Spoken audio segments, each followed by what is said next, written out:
Welcome back to Pokemon Emerald. In the last episode, we fucking saved the world by summoning Rayquaza to end the fight between Kyogre and Groudon. In this episode, we're going to take on the Sootopolis City gym because we're already here and we might as well. Yo, how's it going, Champion Bound Andrew? Sootopolis' gym leader Juan is a master of water-type Pokemon. And to get to Juan, an icy floor will hamper your progress. Listen, I'm sorry, but that's all the advice that I have for you. The rest of the way, you have to go for it yourself. Okay, so, the last gym. Actually, it's kind of a cool gym. It has neat little puzzles involving these icy floors. And if you step on every tile on the ice without stepping on them more than once, then you can pass on to the next trial here. So, there aren't any trainers on this floor. However, if you accidentally break the ice and fall down to the bottom floor, that's where all the trainers are. And if you want to fight all of them, believe it or not, there are a whopping 10 trainers in this gym. That's a lot of fucking trainers. If you want to fight all of them, I suggest just getting to this part and then just forfeiting everything to fall down. See how many fucking trainers there are. It's ridiculous. And it's kind of weird that the gym is like kind of focused on ice puzzles when it's not an ice gym, it's just a water gym. Although I guess some trainers here use Spheal. It's a pretty popular water type Pokemon in Hoenn, I suppose. I never really questioned that though. Now that I think about it, like why is this gym icy? Was it originally meant to be an ice type gym? I feel like that would have been a lot better than water. Like we haven't already fought enough water things already, and we'll continue to fight water. You saw how many fucking trainers there were on the way to Pacific Log Town. There are so many swimmers in this game, and so many water Pokemon, and so many tentacles, and Whalmers, and everything like that. I think it would be a lot cooler to have an ice type gym. But I guess, you know, the whole theme of water must be continued, so... because there's just not enough water in Hoenn. We gotta make that 7.8 a 6.8. Even more too much water. I don't know what I'm talking about. I kind of really don't like that though, because what this leads to essentially is just one of you know, or if you have both grass and electric type, you know, both of those Pokemon are going to be incredibly strong by the end of all this, by the end of your gym challenges, because there's so much surfing involved in the late game that your electric and grass type Pokemon are already going to be pretty damn strong to begin with, and then you have all those swimmers and all the triathletes and everything like that, you know, the tubers, what have you, on all those sea routes. And then your electric and grass type Pokemon get even stronger from that. And then on top of that, you've also got this last gym, which is totally filled with water types. So if your electric and grass type Pokemon weren't totally overpowered by now, they surely will be by the end of everything, when everything's all said and done. And I wish I had more opportunity to use like a wider variety of Pokemon. I guess there's nothing forcing me to use super effective moves, I guess, but it's a lot more convenient if you... Oh yeah, I forgot it was normal type. Shit. I mean, there's definitely nothing stopping you from, for example, using Rock Tomb on an Azurill. You could use Thunderbolt or Giga Drain, but then again, you could use Rock Tomb, or you could use, you know, Aerial Ace or something. I don't know. It's up to you. I should have probably switched, huh? But I mean, it's just a lot more convenient to use super effective moves because it ends the battle quicker. On most occasions, anyway.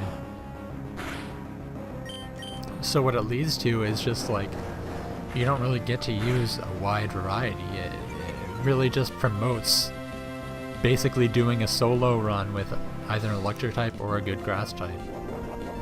Darknet isn't the best for like these long gauntlets because Giga Drain doesn't really have that much PP.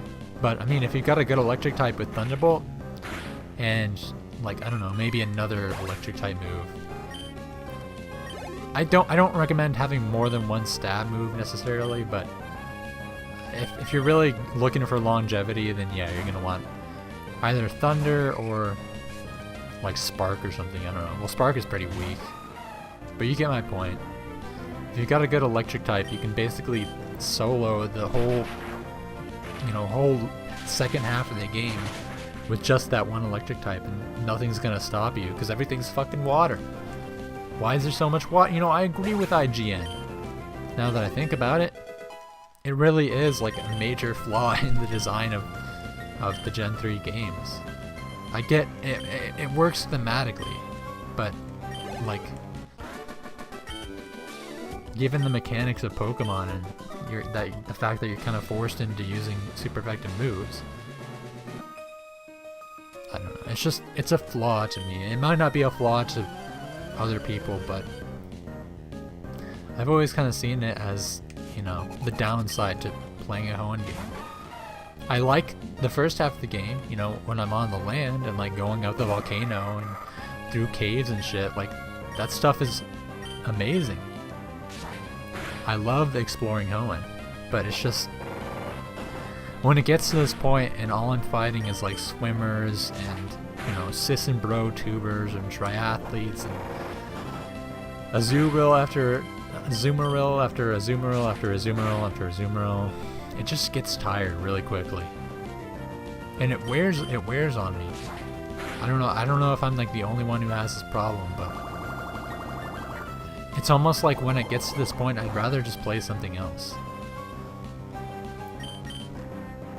For instance, you don't have to go to Pacific Log Town in this game. You could totally finish the entire game without ever setting foot in Pacific Log or any of the routes west of it.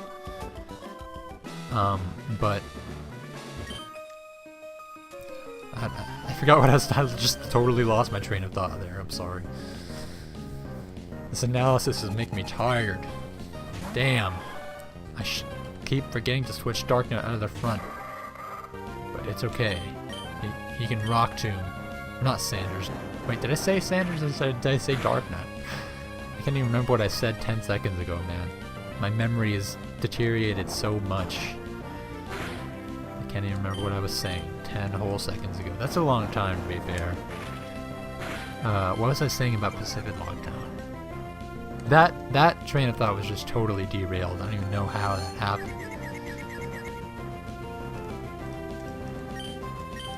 I think what I was meaning to say was that you could go the entire game without finding Pacific Log Town, and to be honest, I wouldn't blame you for never even setting foot in Pacific Log, because I don't think I did my first time playing through Emerald, because, well, I hadn't played Ruby and Sapphire. Emerald was my first Pokemon game ever. And of course, Darknut is still on the front of the party because I'm a fucking idiot. But I never found Pacific Log Town in my first playthrough of this game. And I think it was mainly because, like, I couldn't bring myself to go through the whole gauntlet of trainers on the route that leads up to Pacific Log Town, and, the whole stupid... I think there's 2 routes that are west of Pacific Log, which are just the biggest pain in the ass ever. And, the reason for that will become clear when we eventually get there. Won't be here for a while, but when we do get there, if you know, you know. If you know why those routes are so fucking annoying, then you definitely know. But the reason I think I never found Pacific Log Town in my first playthrough, just because I got tired of doing the stupid water routes, and I got tired of surfing, and I got tired of fighting water trainers, and I just wanted to end it all. And so I just went to the Pokemon League and beat the game and put it down, and never went to Pacific Log Town. Of course, now that I played the game multiple times, I have been there. It's kind of required if you want to catch a certain trio of legendaries. I don't want to be too specific in case that's like spoiler territory for some people, but Yeah, I have been there now. I just want to clear that up. It's not like I've never ever been to Pacific Log Town in my life. And I mean, there's not really anything of too much interest in Pacific Log. It's basically just like a few people and a few houses and a little funny moment with a kid in a house, and there's a Pokemon Center, of course, but I mean, that's about it. There's not really a lot of attractions there. Like I said, though, it does give you easier access if you want to go back to the Sky Pillar, which is great, because we will be going back there sooner or later. Before the finale, I think. I'm not sure when I want to do that yet, because you can catch Rayquaza, spoiler alert, I guess. And you can actually do it before challenging the Elite Four.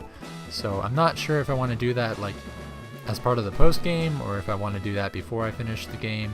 I don't know. I'll figure it out. In the next episode of Pokemon Emerald, we are going to continue in the Sootopolis City gym. We're going to fight these two trainers here. And I'll see you then.